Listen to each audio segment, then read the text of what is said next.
صل على سيدنا ومولانا محمد وعلى بسم اللہ الرحمن الرحیم۔ السلام علیکم ناظرین و سامعین کرام۔ پروگرام یاد الہی دیکھنے کے لیے،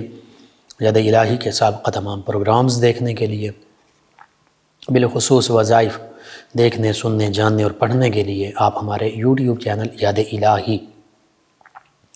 یعنی YAADE_ILAHI یوٹیوب چینل یاد الہی کو سبسکرائب بھی کیجئے، لائک بھی کیجئے، کمنٹس بھی کیجئے، تاکہ یاد الہی کے مختلف پروگرامز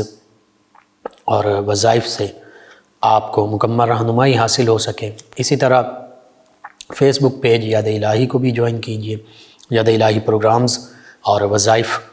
سے آپ مکمل رہنمائی حاصل کر سکتے ہیں۔ جی ناظرین و سامعین، پروگرام یاد الہی میں روزانہ عظیم ہستیوں کے تذکارے پاک کیے جاتے ہیں، اور اس کے ساتھ ساتھ کچھ ایسے موضوعات پر گفتگو ہوتی ہے جن سے آپ کو رہنمائی حاصل ہوتی ہے۔ آج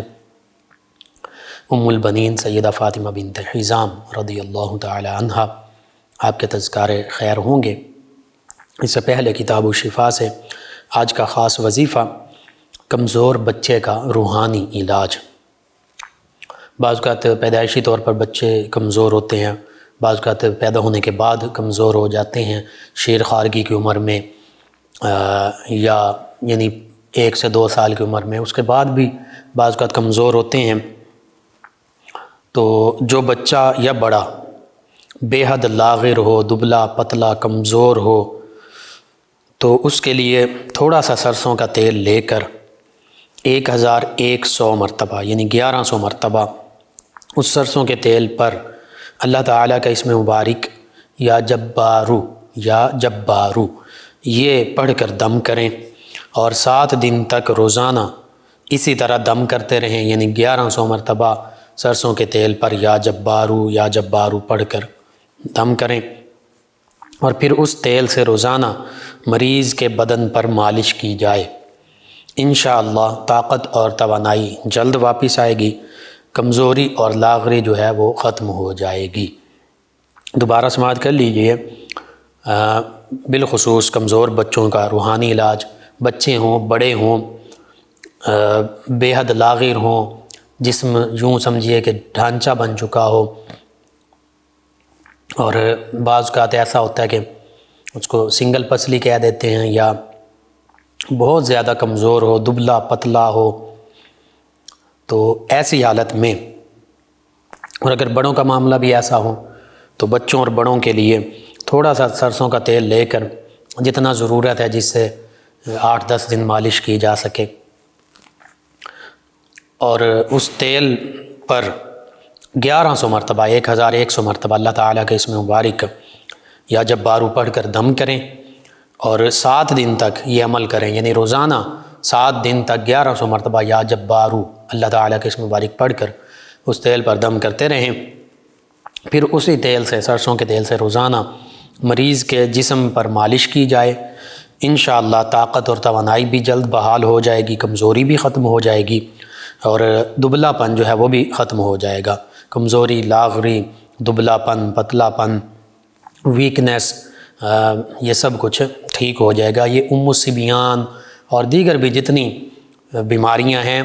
ہڈیوں کے حوالے سے، کیلشیم کی کمی کے حوالے سے، جسم کی کمزوری کے حوالے سے، تو بالکل دوسری میڈیسن بھی ساتھ لے سکتے ہیں، لیکن یہ طبی اور روحانی علاج لازمی کیجئے۔ انشاءاللہ اللہ تعالیٰ صحت عطا فرمائے گا، اللہ تعالیٰ شفا عطا فرمائے گا۔ آپ کو ضرورت ہے، ضرور اپنے معمول میں شامل کیجئے، اپنے اعزاء، اقرباء، رشتہ دار، دوست، احباب، پڑوسی، محلے دار، امت مسلمہ تک یہ روحانی اور طبی علاج پہنچائیے۔ انشاءاللہ آپ کے، میرے، ہمارے بتانے سے اگر کسی بھی ایک بھی ہمارے مسلمان بھائی بہن، مسلمان کسی فرد، کسی مسلمان بچے کا فائدہ ہوگا، تو انشاءاللہ یہ ہمارے لیے بھی دین و دنیا آخرت میں بھلائی، فائدہ، نجات اور شفا کا باعث ہوگا۔ اللہ سبحانہ و تعالی ہمیں آسانیاں عطا فرمائے، ہمیں آسانیاں بانٹنے والا بنائے، مشکلات سے ہماری حفاظت فرمائے، آمین۔ جی ناظرین و سامعین، ام البنین سیدہ فاطمہ بنت حزام رضی اللہ تعالی عنہا بنو کلاب جو ہے اس قبیلے سے آپ تعلق رکھتی ہیں، اور آپ کے والد گرامی وہ بھی صحابی ہیں، آپ کی والدہ ماجدہ وہ بھی صحابیاں ہیں، آپ خود صحابیہ ہیں، اور نبی کریم صلی اللہ علیہ وآلہ وسلم کا ظاہری عہد مبارکہ آپ کے والدین نے آپ نے دیکھا، یہ بہت بڑا شرف۔ پھر اہل بیت کرام علیہم الرضوان میں سے نبی کریم صلی اللہ علیہ وآلہ وسلم کے قرابت داروں میں سے ایک عظیم ہستی سیدنا علی المرتضیٰ کرم اللہ وجہ الکریم، ان سے آپ کا عقد ہوا، اور نبی کریم صلی اللہ علیہ وآلہ وسلم کے نواسوں اور نواسیوں کی آپ ماں بنی سیدہ فاطمۃ الزہراء طیبہ طاہرہ رضی اللہ عنہا کے وصال کے بعد۔ ماں حقیقت میں بہت عظیم مقام و مرتبے کا نام ہے، اور اللہ رب العزت اپنی تمام مخلوق سے محبت فرماتا ہے، بالخصوص جو اس سے توبہ کرنے والے، اس کی طرف رجوع کرنے والے ہیں، اس کے احکامات کے سامنے سر تسلیم خم کرنے والے ہیں، ان سے تو اللہ تعالیٰ خاص محبت فرماتا ہے۔ کہیں اللہ فرماتا ہے ان اللہ یحب المحسنین، بے شک اللہ تعالیٰ نیکی کرنے والوں، احسان کرنے والوں، بھلائی کرنے والوں کو پسند فرماتا ہے، محبوب رکھتا ہے۔ کہیں اللہ فرماتا ہے ان اللہ یحب التوابین ویحب المتطہرین، بے شک اللہ تعالیٰ بہت زیادہ توبہ کرنے والوں کو، استغفار کرنے والوں کو، اللہ کی طرف رجوع کرنے والوں کو، اور بہت زیادہ پاک صاف رہنے والوں کو، صاف ستھرا رہنے والوں کو، پاکیزگی اختیار کرنے والوں کو پسند فرماتا ہے۔ اسی طرح قرآن مجید، فرقان حمید اور احادیث مبارکہ میں اگر ہم اس پہ تفصیل سے بات کریں تو کافی گفتگو ہو سکتی ہے۔ مختصراً یہ کہ ہر ایمان کو بھی اللہ تعالیٰ پسند کرتا ہے، ایمان والوں کو بھی پسند فرماتا ہے۔ ہر عمل صالح کو جو نیک نیتی کے ساتھ کیا جائے اللہ کی رضا کے لیے، اسے بھی پسند فرماتا ہے، اور صالحین کو بھی پسند فرماتا ہے۔ تو اللہ کے محبوب، سب سے محبوب اور چنیدہ تو تمام انبیاء و مرسلین علیہم الصلاۃ و تسلیم ہیں، اور ان میں بھی سب سے محبوب جو حبیب اللہ ہیں، اللہ کے حبیب ہیں، وہ ہمارے آقا و مولا صلی اللہ علیہ وآلہ وسلم، اللہ کے آخری نبی، آخری رسول سیدنا محمد مصطفیٰ صلی اللہ علیہ وآلہ وسلم ہیں۔ پھر ان ہستیوں کے بعد صحابہ کرام اور اہل بیت کرام، کیونکہ انہیں نبی کریم صلی اللہ علیہ وآلہ وسلم سے نسبت ہے، تو یہ بھی اللہ کے محبوب اور پسندیدہ بندے ہیں۔ اور پھر تابعین اعظام، تبع تابعین اعظام، درجہ بدرجہ۔ تو اللہ کے محبوب بندوں میں شامل ہونا یہ بھی بڑی بات ہے، یہ اللہ کا خاص فضل ہوتا ہے۔ ذالک فضل اللہ یؤتیہ من یشاء، یہ اللہ تعالیٰ کا فضل ہے، وہ جسے چاہے عطا فرماتا ہے۔ انہی عظیم ہستیوں میں جن پر اللہ کا خاص فضل، کرم، احسان، اور جنہیں صحابیت کا شرف بھی حاصل ہے، نبی رحمت صلی اللہ علیہ وآلہ وسلم کے اہل بیت کرام کی خدمت سر انجام دینے کا شرف بھی حاصل ہے، وہ ام البنین سیدہ فاطمہ بنت حزام رضی اللہ تعالی عنہ آپ ہیں۔ اور پھر آپ کے حوالے سے جیسے کہ میں نے عرض کیا کہ صحابیت کا عظیم مقام بھی ہے، آپ کے والدین بھی صحابی ہیں۔ پھر آپ کا قبیلہ جو ہے بنو کلاب، یہ عرب میں بہت شجاع، بہادر اور پڑھا لکھا قبیلہ سمجھا جاتا تھا۔ اس قبیلے کی کئی خصوصیات ہیں۔ پھر ماں کا کردار خاص طور پر جب ہم دیکھتے ہیں تو ماں محبت کا نام ہے، ماں قربانی کا نام ہے، ایثار کا نام ہے، ماں مٹھاس کا نام ہے۔ جتنے خوبصورت، پاکیزہ اور اعلیٰ احساسات اور جذبات ہیں ماں سے وابستہ ہیں۔ ماں اس کائنات میں رشتے ناتوں میں بڑا عظیم رشتہ ہے، بڑا عظیم مقام و مرتبہ ہے، حتیٰ کہ اللہ کے حبیب صلی اللہ علیہ وآلہ وسلم نے یہی فرمایا الجنت تحت اقدام الامہات، کہ جو جنت ہے یہ تو ماؤں کے قدموں تلے ہے۔ یعنی ماں کی خدمت کرنے سے، ماں کا ادب احترام بجا لانے سے، ماں کے مقام و مرتبے کو ملحوظ خاطر رکھنے سے جنت حاصل ہوتی ہے۔ اگرچہ باپ کے حوالے سے بھی فرمایا گیا کہ اللہ کی رضا، باپ کی رضا میں ہے، اللہ کی ناراضگی باپ کی ناراضگی میں ہے۔ والدین دونوں کو مقام و مرتبہ بڑا ہے۔ وبالوالدین احسانا، قرآن مجید فرقان حمید میں بارہا فرمایا۔ تو ماں کو یہ مقام و مرتبہ کس لیے ملا؟ اس میں سے خاص طور پر ایک بات کا ذکر سورہ لقمان میں 21ویں پارے میں بھی ہے کہ وَهْنًا عَلَىٰ وَهْنٍ وَحِمَالُهُ، یعنی ماں جو ہے وہ اولاد کی پیدائش کے لیے بہت تکلیف برداشت کرتی ہے، تکلیف پر تکلیف برداشت کرتی ہے زمانہ حمل کے دوران، پھر وضع حمل کے دوران۔ تو ماں کی جو تکالیف ہیں، ماں کی جو خدمات ہیں، ان کا بدلہ تو کوئی بھی اولاد نہیں دے سکتی، لیکن اس کا اللہ تعالیٰ کی طرف سے جو اولاد پر، جو بچوں پر فرائض عائد ہوتے ہیں ماں کے حوالے سے، وہ یہی ہیں کہ ادب احترام بجا لایا جائے، خدمت کی جائے اپنی بساط، اپنی کوشش سے بڑھ کر۔ تو ماں حقیقت میں اس کائنات میں ایک عظیم رشتہ ہے، ایک پاکیزہ خوبصورت محبت بھرا رشتہ ہے، جس محبت کا اندازہ ہم لفظوں میں بیان ہی نہیں کر سکتے۔ اور مائیں ہی ہوتی ہیں جو آنے والی نسلوں کی تربیت کرتی ہیں۔ اور یہ بھی کہا گیا کہ ماں کی گود پہلی درسگاہ ہوتی ہے، اور حقیقت یہی ہے کہ بچے سب سے پہلے ماں کی گود سے سیکھتے ہیں، گھر سے سیکھتے ہیں۔ آج یہ تو چیزیں آج سائنس نے بھی آسان کر دیں، ثابت کر دیں، اگرچہ اسلام اور اسلامی تعلیمات میں یہ چیزیں پہلے سے موجود ہیں کہ ماں کی تربیت بڑا اثر رکھتی ہے اور ماں کی گود سے ہی تربیت کا آغاز ہو جاتا ہے، لیکن سائنس تو یہاں تک کہتی ہے، اور یہ سائنس نے ثابت کیا، اسی لیے انبیاء کرام علیہ السلام بھی، صحابہ کرام بھی، اہل بیت کرام بھی اپنے بچوں سے اکثر، صحابہ کرام علیہ رضوان کے حوالے سے بھی ملتا ہے کہ وہ اپنے بچوں سے فرمایا کرتے کہ بیٹا، بچوں، میں نے تمہارے پیدا ہونے سے بھی پہلے تمہارے حقوق کا خیال رکھا۔ تو غالباً سیدنا عبداللہ بن عمر رضی اللہ عنہما آپ کے حوالے سے، آپ کے صاحبزادے نے پھر پوچھا کہ بابا جان وہ کیسے؟ تو فرمایا کہ میں نے تمہارے لیے اچھے اور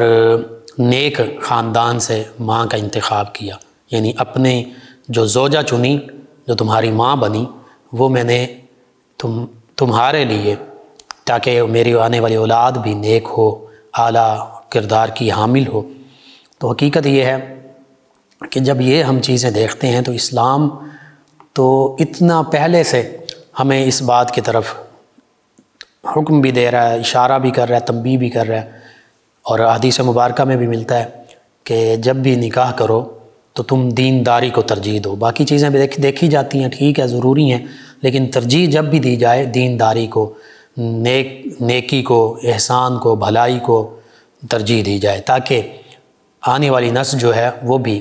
نیک سیرت بنے، وہ بھی اسلام پر عمل پیرا ہونے والی بنے، اللہ تعالیٰ کے احکام کے سامنے سر تسلیم خم کرنے والی بنے، نہ کہ اللہ تعالیٰ کے احکام سے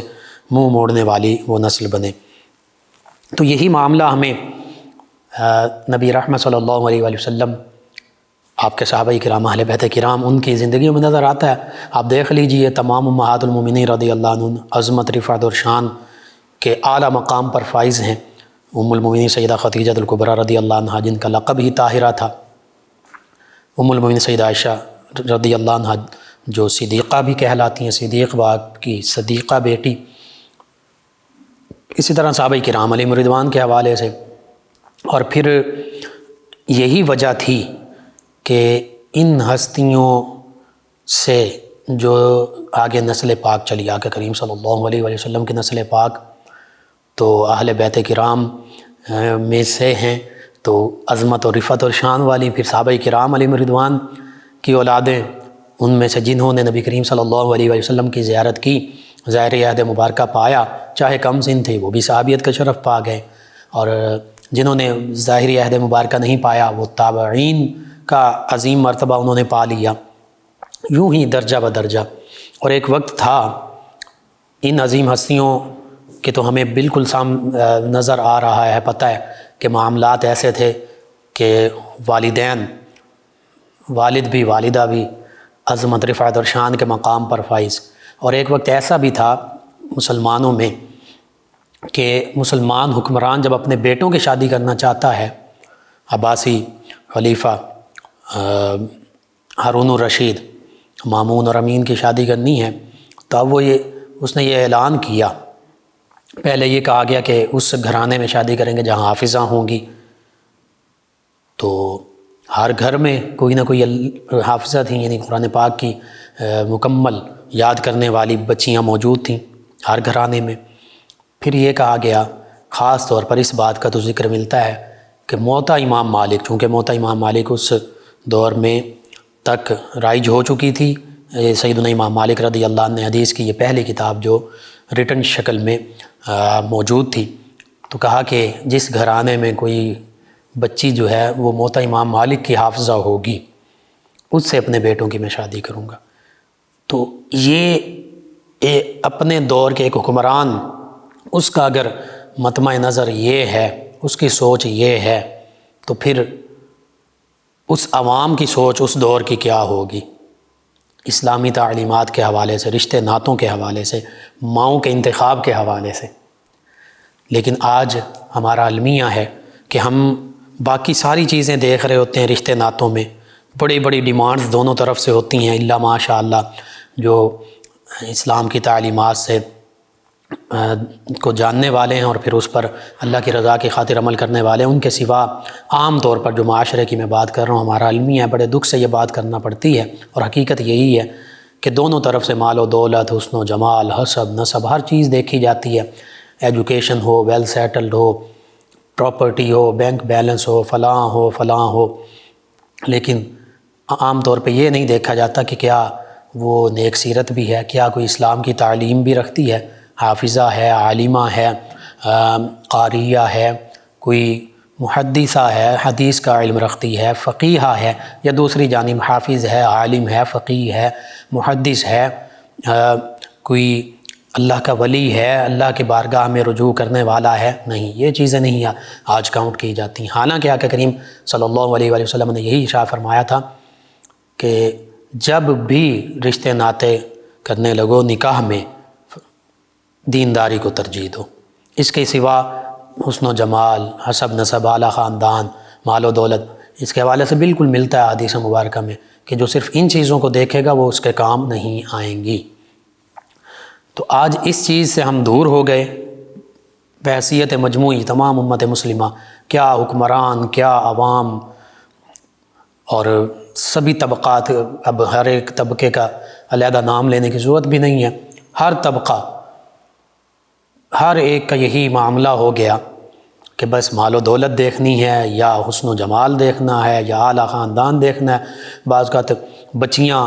ان کی عمریں گزر جاتی ہیں، 30، 35، 40 سال عمر ہو جاتی ہے، سروں میں چاندی چلا کر۔ اسی طرح بچوں کے حوالے سے بھی بعض کا ان کی عمریں بھی گزر جاتی ہیں۔ تو یہ ہمارے معاشرے کا المیہ ہے، سوچنا چاہیے کہ ہم نے اس حوالے سے کیا طریقہ اپنانا ہے۔ سیدنا علی المرتضیٰ کرم اللہ وجہ الکریم نے اس عقد کے حوالے سے کیا طریقہ اپنایا، کم از کم اسی کو مد نظر رکھ لیجئے۔ ہم ان ہستیوں سے محبت کا دعویٰ تو کرتے ہیں، لیکن کیا ہم ان کی تعلیمات پر عمل پیرا ہوتے ہیں؟ نبی رحمت صلی اللہ علیہ وسلم کی سنن مبارکہ کا ہم نام لیتے ہیں، عمل کرنے کی کوشش کرتے ہیں، بڑی اچھی بات ہے، مزید کرنی چاہیے۔ ایک سنت مبارکہ یہ بھی ہے، عمل مبارکہ یہ بھی ہے کہ پہلی شادی جو ہے وہ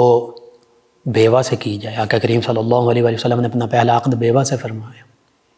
کیا کبھی کوئی اس سنت، اس عمل، اس چیز کو اپناتا ہے، اس کی پیروی کرتا ہے؟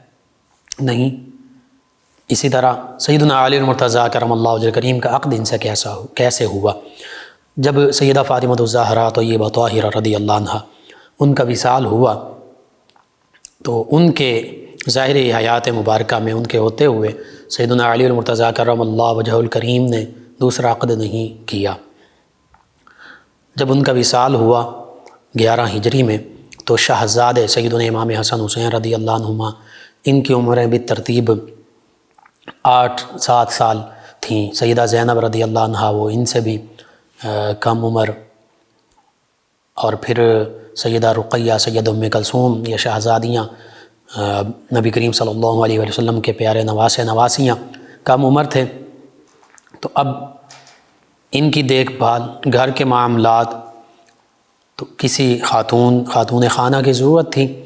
تو سیدنا علی المرتضیٰ کرم اللہ وجہ الکریم نے عقد کے لیے اپنے بھائی سیدنا عقیل رضی اللہ عنہ سے یہ فرمایا، جو کہ انساب کے ماہر تھے، یعنی عرب کے لوگوں کے نسب، ان کے خاندان، ان کے قبائل، ان کی خصوصیات کے بارے میں بہت بہتر طریقے سے جانتے تھے، علم رکھتے تھے۔ ان سے فرمایا کہ بھائی آپ میرے لیے عرب کی شجاع، بہادر، اعلیٰ اوصاف کے حامل خاندان کی کسی خاتون کا انتخاب کیجئے تاکہ میں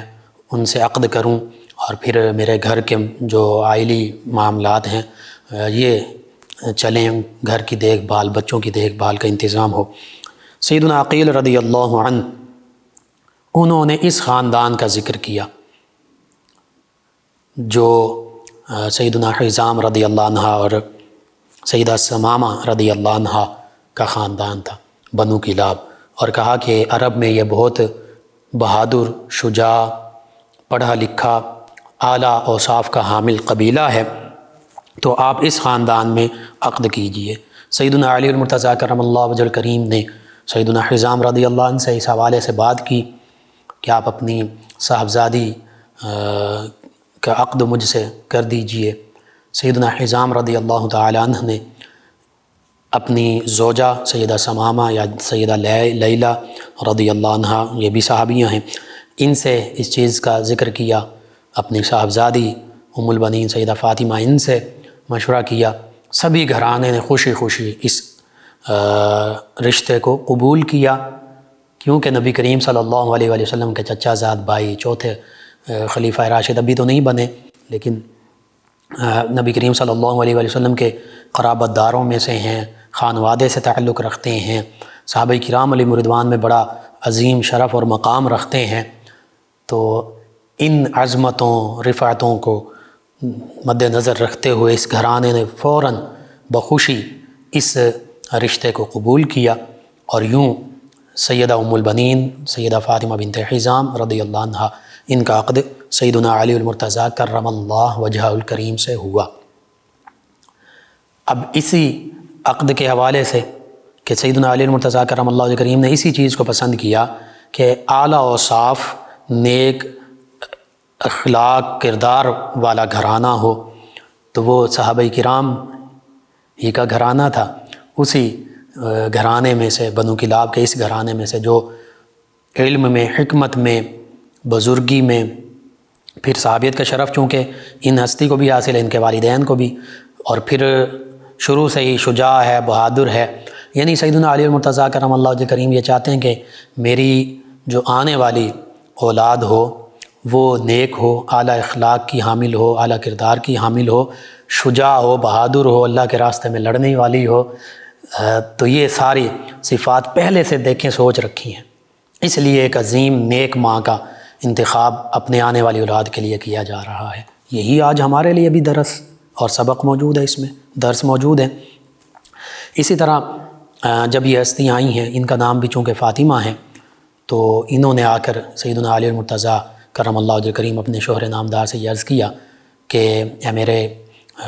شوہر نامدار، آپ مجھے میرے نام فاطمہ سے نہ پکاریے گا، کیونکہ ان شاہزادوں اور شاہزادیوں کی والدہ ماجدہ سیدہ فاطمہ الزہرا طیبہ طاہرہ رضی اللہ عنہا ہیں، تو آپ جب مجھے فاطمہ نام سے، میرے نام سے پکاریں گی، تو وہ ان کی حقیقی جو ماں ہیں ان کا نام نامی اس میں گرامی ہے، تو پھر یہ شاہزادے شاہزادیاں جو ہیں یہ غمگین ہوں گے، انہیں اپنی والدہ ماجدہ کی یاد آئے گی، تو میں نہیں چاہتی کہ میری وجہ سے ان ہستیوں کو کوئی تکلیف پہنچے۔ اور پھر ان شاہزادے شاہزادیوں کو فرمایا بھی کرتی اور کر کے بھی دکھایا، فرماتے ہیں کہ میں تو اس گھرانے کی کنیز ہوں، میں اس گھرانے کی غلام ہوں، اور ستیلی ماں کا لفظ یا اس کی جو شدت یا اس کے جو معاملات ہیں وہ تو آج کے ہم اس معاشرے میں دیکھتے ہیں کہ بعض کا ستیلی مائیں بھی بڑی اچھی ہوتی ہیں، لیکن اکثر یہی ہوتا ہے کہ ستیلی ماں، وہ اس لفظ سے ہی کہا جاتا ہے کہ ستیلی تو ستیلی ہوتی ہے، تو وہ پہلی ماں کے جو بچے ہیں اس کے ساتھ تو کبھی اچھا سلوک نہیں کرے گی، اور ہوتا ہے ایسے عام طور پہ، لیکن سیدہ ام البنین سیدہ فاطمہ بنت حزام رضی اللہ عنہ ستیلی ماں کہنا تو دور کی بات، یا کہلانا تو دور کی بات، آپ نے خادمہ کہلانا پسند کیا ان شاہزادے شاہزادیوں کے لیے۔ تو اس سے یہ بھی پتہ چلتا ہے کہ کبھی بھی اگر کوئی ایسا معاملہ پیش آئے، کہیں کسی خاتون کو ستیلی ماں بننا پڑے، رشتے ناتوں میں معاملات ہوتے ہیں، تو پھر انہیں ام البنین سیدہ فاطمہ بنت حزام رضی اللہ عنہ کا کردار سامنے رکھنا چاہیے. خادمہ نہ بنے، ماں بن جائیں. اور اگرچہ خادمہ کہتی تھیں اور ماں کی طرح پرورش کی، ماں کی کمی محسوس نہ ہونے دی ان شہزادے شہزادیوں کو. تو یہ آج کی ہماری خواتین کے لیے بھی ان کی جو سیرت ہے اس میں یہی درس ہے، یہی سبق موجود ہے. پھر اللہ تعالیٰ نے آپ کو 4 بیٹوں سے نوازا. اگرچہ ام البنین بچپن ہی سے آپ کی کنیت اور لقب تھا، عرب میں یہ رواج تھا پہلے سے ہی، بچپن میں ہی بچوں کو، بیٹیوں کو بالخصوص کوئی نہ کوئی لقب نام دے دیا جاتا تھا. ام کلثوم جیسے نام معروف ہے، یعنی بچی پیدا ہوئی تو ام کلثوم نام بن گیا. وہ تو خود ان کی ولادت باسعادت ہو رہی ہے، وہ تو ماں تو نہیں ہے، تو ام کلثوم کا معنی کلثوم کی ماں. تو اس طرح کنیت والے نام بھی رکھ دیے جاتے تھے. ام البنین بھی رکھا جاتا تھا، بیٹوں کی ماں. تو آپ اس میں بامسمہ ہوئیں. اللہ تعالیٰ نے 4 فرزند عطا فرمائے، سیدنا غازی عباس علمدار رضی اللہ عنہ، سیدنا عبداللہ، سیدنا عثمان، سیدنا جعفر رضی اللہ عنہم اجمعین، سیدنا علی المرتضیٰ کرم اللہ وجہ الکریم کے 4 شہزادے ہیں، صاحبزادے ہیں. آپ نے سیدنا امام حسن حسین رضی اللہ عنہما ان کی بھی خدمت، ان کی خدمات بجا لائیں. ان کے حوالے سے ماں کی طرح ان کے ساتھ سلوک اختیار کیا، رویہ اختیار کیا. اور پھر اپنے جو حقیقی 4 بیٹے تھے ان کی بھی تعلیم و تربیت کا انتظام کیا. اور پھر یہ بیٹے بھی 4، یہ سیدنا امام حسن حسین رضی اللہ عنہما، یہ دونوں شہزادے آقا کریم صلی اللہ علیہ وسلم کے دونوں نواسے، ان 4 ہستیوں کے بڑے بھائی بنے، باپ شریک بھائی. لیکن بڑے بھائی کہنے کی بجائے یہ ان کو آقا کہا کرتے تھے. سمجھتے بھی یہی تھے اور بولتے بھی یہی تھے، اے ہمارے آقا، اے ہمارے سردار. اور پھر خود اپنے آپ کو غلام سمجھتے تھے، جیسے والدہ ان کی ام البنین سیدہ فاطمہ رضی اللہ عنہا بنت حزام ان کا معمول تھا. تو اس گھرانے کو اہل بیت کرام علیہم رضوان کی ان عظیم ہستیوں کی خدمت کا شرف حاصل رہا پوری زندگی، اور پھر جانیں بھی انہی ہستیوں پر قربان کر دی. جب واقعہ کربلا پیش آتا ہے 61 ہجری میں، تو سیدنا علی المرتضیٰ کرم اللہ وجہ الکریم کے لخت جگر، سیدہ فاطمہ الزہرا طیبہ طاہرہ رضی اللہ عنہا کے لخت جگر، نبی کریم صلی اللہ علیہ وآلہ وسلم کے پیارے شہزادے اور نواسے سیدنا امام حسین رضی اللہ تعالی عنہ میدان کربلا میں تشریف لاتے ہیں. آپ کے ساتھ آپ کے گھرانے کے رفقا بھی ہیں، یعنی گھرانے کے لوگ بھی ہیں، جن میں آپ کے صاحبزادے بھی ہیں، آپ کے بھتیجے بھی ہیں، بھانجے بھی ہیں، بھائی بھی ہیں. پھر 7 یا 9 صحابہ کرام علیہم رضوان جو بڑی عمر کے ہیں، جیسے سیدنا حبیب ابن مظاہر رضی اللہ عنہ، ان صحابہ کرام علیہم رضوان کی اولادیں ہیں، تابعین اعظام علیہم رضوان ہیں. تو وہاں پر جہاں سیدنا امام حسین رضی اللہ عنہ کے رفقا، صحابہ، تابعین رضوان اللہ علیہم اجمعین نے، اور سیدنا امام حسین رضی اللہ عنہ کے صاحبزادے، بھتیجے، بھانجے، ان ہستیوں نے شہادت کا جام نوش کیا. وہیں پر سیدنا امام حسین رضی اللہ عنہ کے باپ شریک بھائی سیدنا عباس علمدار رضی اللہ عنہ، جو سیدنا امام حسین رضی اللہ عنہ کے لشکر کی کمان سنبھالے ہوئے تھے، علم سنبھالے ہوئے تھے، جو علم بردار تھے، جو یوں کہہ لیجیے پرچم اسلام جن کے ہاتھوں میں تھا، اور آخری دم تک جو لڑتے رہے. اور سیدنا امام حسین رضی اللہ عنہ کے مشن پر، جو حق کا مشن تھا، جو قرآن و سنت کا مشن تھا، جو نبی رحمت صلی اللہ علیہ وآلہ وسلم کے دین کا مشن تھا، جو اللہ اور اللہ کے حبیب صلی اللہ علیہ وسلم کے احکام کی تعمیل کا مشن تھا، اس مشن کی خاطر اپنے بازو بھی کٹوا دیے. اور بالآخر زخموں کی تاب نہ لاتے ہوئے سیدنا غازی عباس علمدار رضی اللہ عنہ خود بھی شہید ہوئے. اور ان کے ساتھ ساتھ سیدنا عبداللہ، سیدنا جعفر، سیدنا عثمان رضی اللہ عنہم اجمعین، سیدنا امام حسین رضی اللہ عنہ کے دیگر 3 بھائی، سیدنا غازی عباس علمدار رضی اللہ عنہ کے تینوں حقیقی بھائی، وہ بھی اس واقعہ کربلا میں 61 ہجری میں میدان کربلا میں شہید ہوتے ہیں. تو یوں اس گھرانے کی قربانیاں اسلام کی خاطر، نبی رحمت صلی اللہ علیہ وآلہ وسلم اور اللہ کے حکم کی تعمیل کی خاطر سیدنا امام حسین رضی اللہ عنہ کے نقش قدم پر چلتے ہوئے وہ لازوال قربانیاں ہیں۔ اور یہ حقیقت میں سیدنا علی المرتضیٰ کرم اللہ وجہ کریم کی تربیت کا اثر تو تھا ہی، اور ان کا انتخاب یہی تو تھا کہ جہاں بھی اسلام کی خاطر ضرورت پڑے گی، میرے شہزادے سیدنا امام حسین رضی اللہ عنہ تو شہید ہوں گے، اور یہ شہزادے، یہ صاحبزادے بھی ان کے مشن پر حق کی خاطر اپنی جانیں قربان کریں گے۔ اسی لیے تو ایک عظیم گھرانے میں عقد فرمایا سیدنا علی المرتضیٰ نے۔ وہیں پر یہ والدہ ماجدہ ان ہستیوں کی جو ام البنین سیدہ فاطمہ بنت حزام رضی اللہ عنہ، ان کی تربیت تھی کہ جنہوں نے اس گھرانے کی اپنے آپ کو خادمہ سمجھا، اور ان کے صاحبزادوں نے بھی پھر یہی کردار اپنایا کہ سیدنا امام حسن حسین رضی اللہ عنہما کو اپنا سردار، اپنا آقا جانا، اور ان کی خاطر جو کہ حقیقت میں اسلام پر ڈٹ گئے تھے، ان کی خاطر، اسلام کی خاطر اپنی جانیں بھی قربان کر دیں۔ یہ ایک ماں کی تعلیم، تربیت کا اثر ہے جو واقعہ کربلا میں ہمیں نظر آتا ہے۔ سیدنا امام حسین رضی اللہ عنہ کی شہادت بھی سیدہ فاطمہ الزہرا رضی اللہ عنہا کی تربیت کا اثر ہے، نبی رحمت صلی اللہ علیہ وآلہ وسلم کی نظر رحمت کا اثر ہے،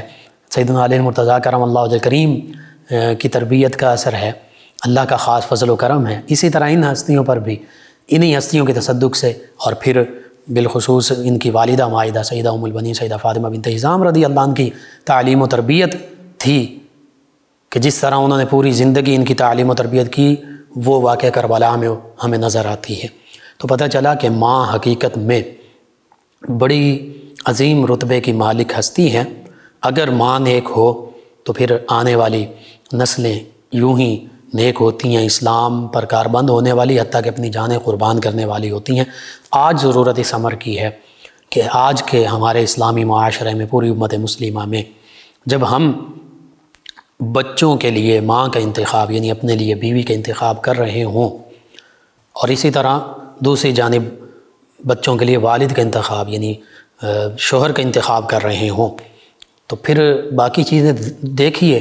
ضرور دیکھیے، لیکن ترجیح ہمیشہ دینداری کو دیجیے، ترجیح ہمیشہ قرآن و سنت، اسلام اور اسلام کے علم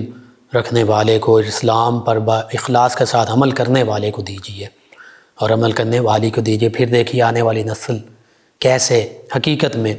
اعلیٰ اخلاق، کردار کی حامل ہوگی، ایک اچھا مسلمان بننے والی ہوگی انشاءاللہ۔ اللہ سبحانہ و تعالیٰ سے دعا، اللہ تعالیٰ ہمیں ان معروضات پر عمل پیرا ہونے کی توفیق عطا فرمائے۔ اللہ تعالیٰ ہمارے بچوں کو، آنے والی نسلوں کو نیک بنائے، اعلیٰ اخلاق کا حامل بنائے، اسلام کی حقیقی تعلیمات کو پڑھنے، سمجھنے، اس پر عمل کرنے والا بنائے۔ ان ہستیوں کے تصدق سے اللہ تعالیٰ ہمیں یہ تمام توفیقات بھی عطا فرمائے اور عالم اسلام کو سربلندیاں بھی عطا فرمائے، آمین۔ اللهم صل على سيدنا ومولانا محمد وعلى جی ناظرین و سامعین، ایک مرتبہ پھر آپ کی خدمت میں حاضر ہے آپ کا میزبان محمد لقمان رضا، آپ سماعت فرما رہے ہیں پروگرام یاد الہی۔ ناظرین و سامعین، اس دوران ہمیں جوائن کیا ہے 208 چک ڈوگرا والا سے ہم اگر ریگولر لسنرز ہیں، افتخار ڈوگر صاحب ہیں، غلام رسول صاحب، احمد صاحب، غلام حسین صاحب، محمد علی عباس صاحب اور چودھری اقبال صاحب ہیں، اللہ وسایہ صاحب ہیں، کہتے ہیں آپ کا پروگرام سن رہے ہیں اور سلام بھی کہا جی، وعلیکم السلام، شکریہ آپ کا۔ محمد بشیر صاحب ہیں فیصل آباد سے، کہتے ہیں کہ قرض ہے، کاروبار بند ہو گیا، بہت پریشان ہوں، وظیفہ بتا دیں۔ دوسرا کہتے ہیں کہ 2 پوتے ہیں، ایک کا نام محمد ریحان ہے اور دوسرے کا نام محمد ایبان ہے، ان کا معنی بتا دیں۔ جی ریحان کہتے ہیں خوشبو کو، اور ابان کا معنی ہے صاف اور واضح۔ اور قرض کے حوالے سے، رزق کے حوالے سے یہ میں عرض کرتا ہوں چند ایک چیزیں، ایک تو باوضو رہیں، پاک صاف رہیں، نماز تلاوت کی پابندی، اور اس کے ساتھ ساتھ 2-3 چیزیں لازمی کریں۔ استغفار، یا غفارو بھی پڑھ سکتے ہیں، اے بخشنے والے، اس کو کثرت سے پڑھیں، یا غفارو یا غفارو، استغفر اللہ ربی من کل ذنب واتوب الیہ، یہ پڑھیں، درود پاک پڑھیں، اور خاص طور پر رزق کے لیے یا رزاقو یا رزاقو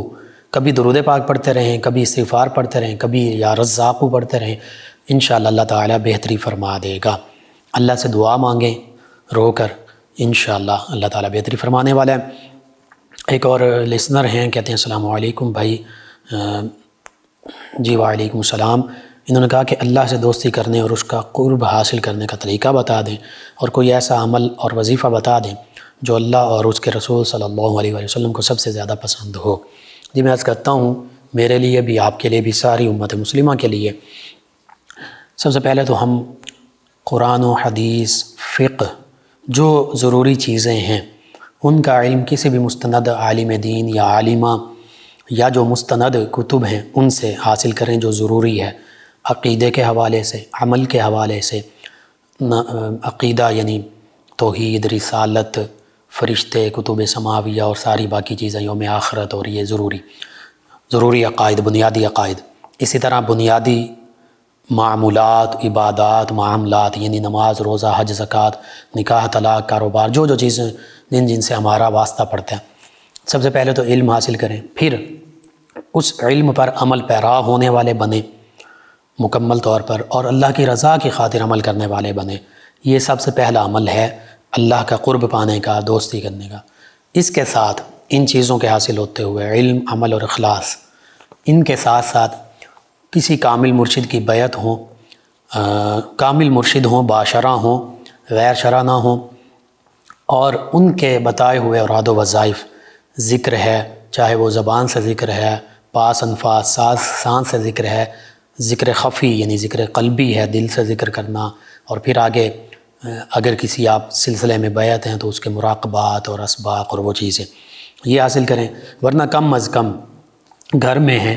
تو درود پاک کی کثرت کریں، زیادہ سے زیادہ۔ درود پاک ایسا عمل ہے جو اللہ اور اللہ کے حبیب صلی اللہ علیہ وآلہ وسلم کا پسندیدہ ترین عمل ہے۔ نماز،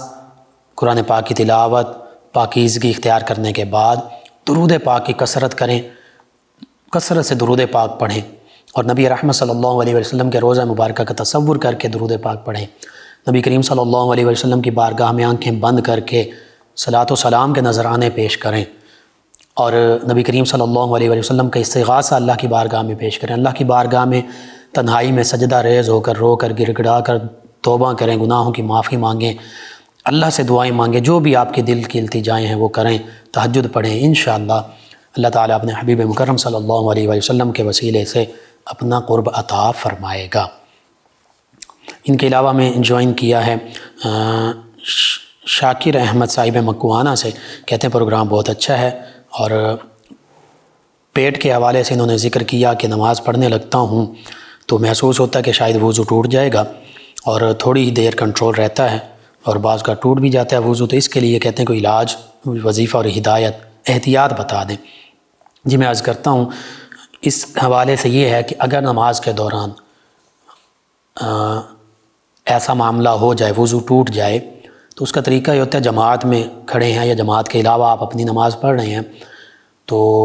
وہاں سے صف سے باہر نکل آئیے، کسی سے بات نہ کیجیے، جا کر وضو کیجیے، وضو کر کے جہاں سے نماز چھوڑی تھی وہیں سے دوبارہ پڑھنا شروع کر دیجیے، تو کوئی حرج نہیں ہے۔ یہ پہلا مسئلہ۔ دوسرا،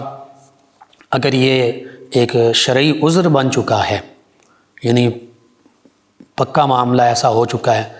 تو پہلی بات یہ ہے کہ نماز کے دوران ایسا معاملہ ہو تو میں نے وہ مسئلہ عرض کر دیا۔ دوسری بات یہ کہ اس کا علاج کسی بھی طریقہ علاج کے ذریعے ضرور کروائیے، علاج بھی سنت نبوی ہے۔ علاج کروانے کے دوران جب تک ایسا مسئلہ ہو تو یوں وضو کر کے باقی نماز مکمل کر لیجئے، چاہے باجماعت نماز پڑھ رہے ہیں، دیگر نمازیں پڑھ رہے ہیں، سنت پڑھ رہے ہیں، واجب پڑھ رہے ہیں، جو بھی، اور جب تک آپ علاج کروا رہے ہیں تو یہ معاملہ بھی، اور اگر علاج کروانے کے باوجود، مکمل احتیاط کے باوجود بھی یہ معاملہ نہیں درست ہوتا تو پھر وضو والا ہی آپ کے لیے معاملہ ہے، آپ وضو کر لیا کیجئے۔ اور اب آپ سمجھتے ہیں کہ ایک دفعہ میں وضو کر کے آیا پھر دوبارہ مسئلہ بن گیا، تو بار بار وضو کرنا ایسا کوئی معاملہ ہے تو پھر آپ شرعی مجبور ہیں، معذور ہیں، شرعی معذوری ہے۔ اس حوالے سے یہ کہ ایک وضو کے ساتھ، یہ آخری حالت ہے، ایک وضو کے ساتھ ایک نماز پڑھ لیجئے۔ یہ شرعی معذوری کی بنا پر ہے، عام حالات میں نہیں۔ احمد خان صاحب جک نمبر 161 ریبے فیصل آباد سے کہتے ہیں غربت اور پریشانی ہے بہت، کوئی وظیفہ بتا دیں اس کے لیے۔ جی اللہ کو یاد کیجئے، اللہ کا قرب اختیار کیجئے، پاکیزہ رہیے، باوضو رہیے، نماز تلاوت کی پابندی کیجئے، اور آپ